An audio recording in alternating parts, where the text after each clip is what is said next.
Kasih karunia dan damai sejahtera dari Tuhan Allah Bapa kita dan dari anaknya Yesus Kristus menyertai kamu. Amin. Shalom, selamat pagi saudaraku. Mari kita muliakan Tuhan dengan semua pekerjaan kita. Diberangkatkan firman-Nya dari 1 Korintus pasal 16 ayat 14. Demikianlah firman Tuhan. Lakukanlah segala pekerjaanmu di dalam kasih. Lakukanlah segala pekerjaanmu di dalam kasih. Saudara-saudaraku yang terkasih, Paulus di dalam suratnya yang pertama kepada jemaat di Korintus pasal 13 ayat 13 berkata demikian. Demikianlah tinggal ketiga hal ini, yaitu iman, pengharapan, dan kasih. Dan yang paling besar diantaranya adalah kasih. Kasih adalah yang terbesar, dan kasih itu adalah kesimpulan dari seluruh hukum Taurat.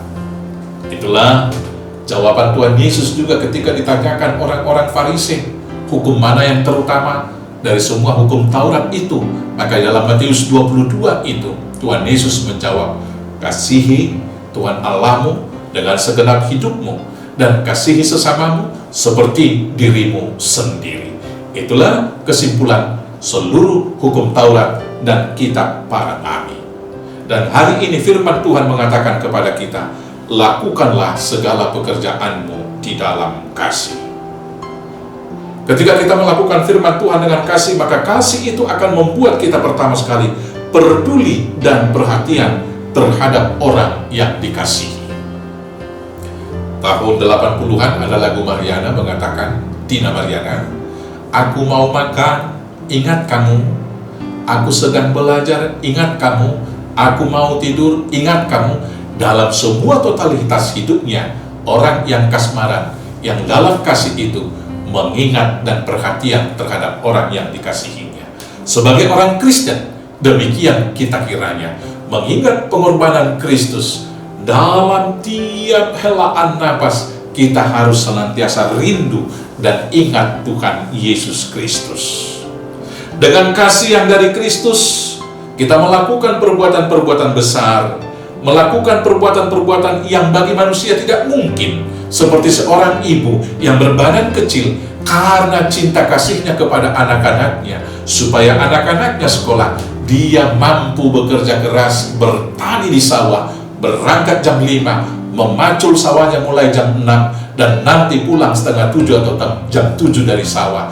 Dan dia berhemat untuk makan, hanya untuk satu tujuan, anaknya menjadi sarjana.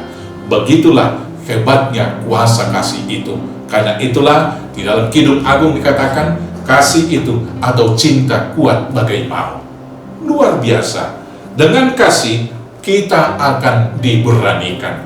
Saudara-saudaraku yang terkasih, seorang pemuda yang penakut sekalipun, kalau mau menjumpai kekasihnya melewati kuburan, dia akan berani karena berangkat dengan cinta dan juga dengan pengharapan dia akan bertemu dengan kekasih hatinya. Kiranya kita sebagai orang Kristen juga punya keberanian mewartakan berita kabar sukacita di tengah kehidupan sekarang, walau banyak hambatan. Dengan kasih kita akan dimampukan. Dan yang kemudian, dengan cinta kasih kita dimampukan berkorban. Hanya orang yang memiliki cinta kasih di dalam hatinya yang mau berkorban. Orang yang tidak memiliki cinta kasih di hatinya, dia akan cenderung mengorbankan orang lain. Tapi orang yang hatinya diliputi cinta kasih, dia akan memilih berkorban demi menyelamatkan orang lain. Itulah yang dilakukan oleh Tuhan Yesus, dan kita sebagai umat tebusannya yang telah menerima Roh Kudus-Nya, kiranya kita melakukan segala pekerjaan kita di dalam kasih. Tuhan Yesus memberkati. Amin. Kita bersatu dalam doa. Terima kasih Bapa yang baik, atas cinta kasih dan pengorbanan Tuhan yang nyata di dalam kematian Kristus.